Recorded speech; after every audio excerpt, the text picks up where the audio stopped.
सद्गुरुदेव भगवान की जय। वृंदावन बिहारी लाल की जय। गोविंद बोलो गोपाल बोलो, राधा रमण हरि गोविंद बोलो, राधा रमण हरि गोविंद बोलो। बोलिए गोविंद भगवान की जय। मानव कहते ही उसे हैं जिसमें जीवन के दोनों ही तल कार्य करते हैं। एक है अभिप्सा और एक है आकांक्षा के। अभिप्सा नित्य रस की और आकांक्षा है अनित्य रस की प्यास है। नित्य रस केंद्र से और अनित्य रस परिधि से उपलब्ध होता है। केंद्र है आत्मा और परिधि है शरीर। आत्मा के रस का द्वार है भक्ति और शरीर के रस का द्वार है आसक्ति। वह नित्य रस जब चेतना के तल पर प्रवाहित होता है तो भक्ति की गंगा बन जाता है, और वह रस जब इंद्रियों की सीमाओं में समा जाता है तो आसक्ति का गंदा नाला बन जाता है। भक्त भक्ति की सलीला में अवगाहन करते हैं और विषय लोलुप आसक्ति के गंदे नाले में स्नान करते हैं। आपने देखा होगा गंदी नाली के कीड़ों को यदि पुष्प पर बिठा दिया जाए तो उनके प्राण घुटने लग जाते हैं, क्योंकि उनकी आदत गंदी में रहने की हो गई है। अब सुगंध उन्हें बर्दाश्त नहीं होती। विषयी को विषयों में रस आता है, भक्त के सानिध्य में तो उनका दम घुटने लगता है। वह भक्ति की पावन सुगंध सहन नहीं कर पाता। मुझे एक घटना याद आती है। एक मैंने घटना पढ़ी थी कि सुगंध नगरी कन्नौज में मछली पकड़ने वाले आ गए। वे मछली पकड़कर बेचा करते थे। अचानक एक मछली बेचने वाला बेहोश हो गया। सुगंध बेचने वाले अपनी अपनी दुकान से दौड़ दौड़ करके वो अच्छे से अच्छे और अच्छी सुगंध की शीशियाँ सुंघाने लगे। इतने में उस मछुआरे का एक साथी आ गया। वह चीख पड़ा, क्या मेरे साथी को जान लेना चाहते हो आप लोग? सुगंध के व्यापारी हतप्रभ रह गए। बोले, अरे हम कोई इसके दुश्मन थोड़ी ना हैं। इसे होश में लाने के लिए बेहतर से बेहतर सुगंध सुंघा रहे हैं। साथी ने कहा, सेठ जी क्षमा करो, आप अपनी तरफ से बहुत अच्छा कर रहे हैं, लेकिन आपको पता नहीं मेरा साथी दिव्य सुगंध सूंघने का आदी नहीं है। इसकी आदत मछली की बू सूंघने की पड़ गई है। दरअसल बेहोश ही इसीलिए हुआ है कि दिव्य सुगंध को यह बर्दाश्त न कर सका। यह अभी ठीक हुआ जाता है। साथी ने मछली का जाल जिसमें मछलियां भरी थीं उसकी नाक के पास रख दिया। सभी के देखते देखते उसने आंखें खोल दी और पीछे से एक जोर की हंसी आई। सब लोगों ने देखा कि पीछे एक संत खड़े हैं, एक कोपीन पहने हैं। हो सकता है गुदड़ी वाले महाराज ही हों। सभी लोगों ने प्रणाम किया। पूछा, आप क्यों हंस रहे हैं? बाबा ने बताया, ठीक यही स्थिति विषयों में रहने वाले प्राणी की है। वह भक्ति की सुगंध सहन नहीं कर पाता, संत के संग से भागता है, क्योंकि उसका स्वभाव विषयों की गंदगी में रहने का पड़ गया है। यह उसकी आकांक्षा का तल है, लेकिन साथ साथ में उसके अंतस में मांग रहती है कि रस ऐसा मिले जो कभी घटे नहीं, छूटे नहीं, मिटे नहीं। अज्ञात में नित्य रस की प्यास है। साथ मिले जिसका साथ कभी छूटे नहीं, संयोग वियोग में नहीं कभी बदले। अप्रत्यक्ष से मांग की नित्य साथी की नित्य योग की।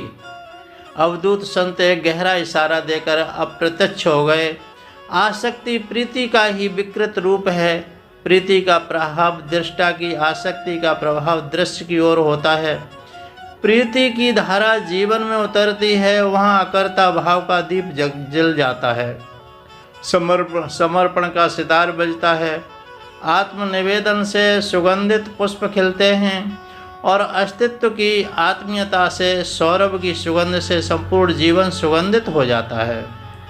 वह सुगंध आमंत्रण बन जाती है अज्ञात के लिए, और वही अज्ञात ज्ञात बनकर, वही निराकार साकार बनकर वही श्रेष्ठा सखा बनकर, वही भूमा भ्रमर बनकर आ जाता है भक्ति रस मकरंद पान करने के लिए।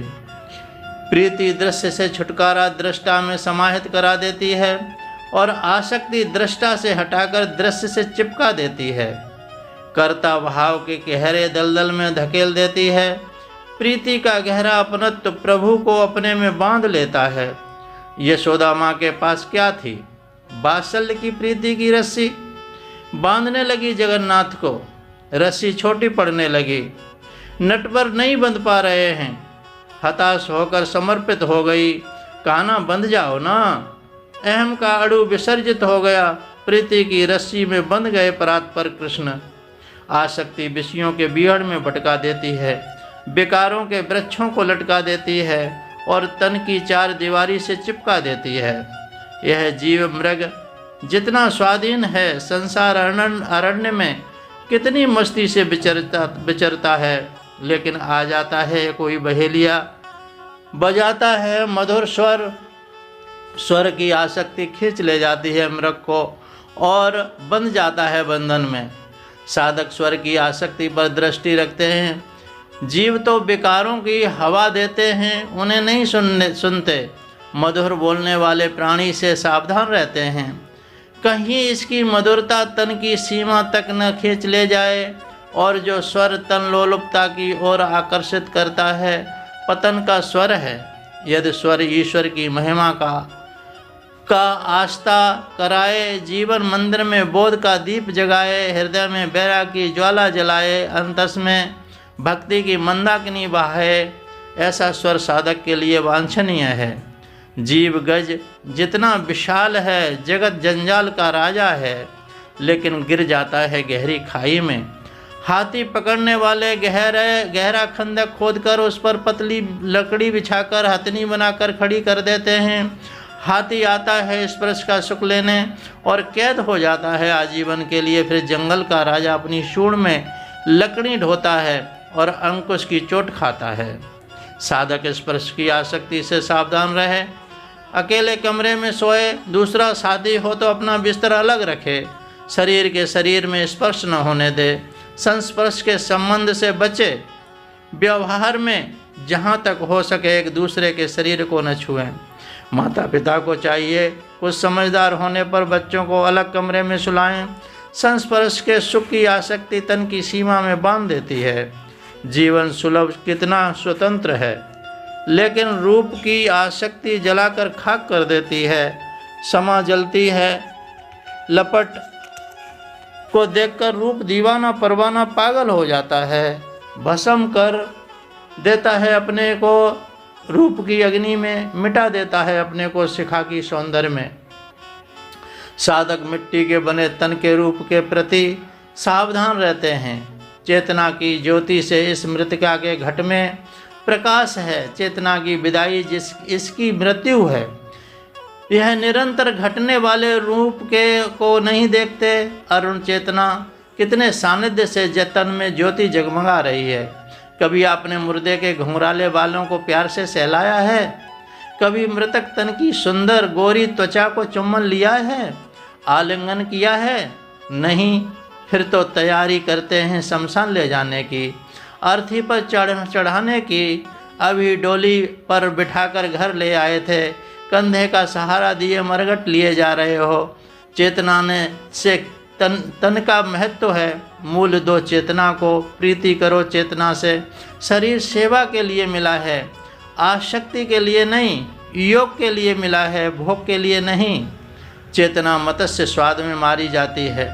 अथाह जल में किलोल करने वाली जल की रानी मछली जाल में फंस जाती है। मछुआरा बंसी में जो कांटा लगा देता है, उसमें लगा देता है मांस का टुकड़ा। मछली आती है खाने और फंस जाता है गले में कांटा।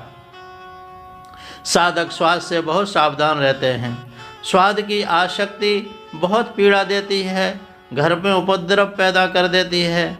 अब भोजन में यह नहीं तो भोजन स्वाद नहीं लगेगा। अब भोजन में आसक्ति वाली वस्तुएं नहीं तो पेट नहीं भरेगा।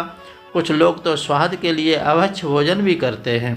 साधक वही है जो परिस्थिति के अनुसार सात्विक भोजन मिले प्रभु का प्रसाद समझकर ग्रहण कर लेता है। खाने और पीने की आसक्ति से खानदान तबाह कर दिए हैं। जीव भ्रमर गंध दीवाना है, उसकी आसक्ति उसके लिए मौत बन जाती है। प्रीति के सरोवर में खिलते हैं चाह के कमल, यौवन के प्रभात में फिर आ जाते हैं मादक मधुकर। सुगंध मकरुंद पान करने के लिए संध्या तक पान करते रहते हैं सुगंध रस। अस्ताचल में अस्त हो जाते हैं भुवन भास्कर। बंद हो जाते हैं कपाट कमल, बंदी हो जाते हैं भ्रमर जलज के। आ जाते हैं गज तुंग जलपान को, स्नान को लपेट लेते हैं अम्बुज को अपनी सूंड में। खा जाते हैं पदम पत्र और उनके रागी भ्रमर को। सुगंध साधक सुगंध से सावधान रहते हैं। वह कभी भी ऐसी सुगंधित वस्तुओं का प्रयोग नहीं करते जो विषयों को जगाते हैं, घी का कार्य करते हैं। हमने देखा है जब माता पिता अपनी संतान में आसक्त हो जाते हैं तो उसमें बच्चों का विकास रुक जाता है। बच्चे जो दोष छोड़ना चाहते हैं छोड़ नहीं पाते, और जो गुण अपनाना चाहते हैं अपना नहीं पाते, क्योंकि आसक्ति विवेक का आवरण बन जाती है और आवरण के कारण विवेक पोषित होता रहता है। उसके पोषण में फैलते रहते हैं विषय के विकार, जो जीव को प्रभु से विमुख करके पीड़ा, आसक्ति, अशांति, तमस में धकेल देते हैं। आसक्ति शक्तिहीनता की कड़ी, पीड़ा और पराधीनता की हथकड़ी है। साधक के लिए आसक्ति हिरास का और भक्ति विकास का सोमवान है। हरिओम तत्सत, हरिओम तत्सत, हरिओम तत्सत। सोहम सोहम सोहम। सद्गुरुदेव भगवान की जय।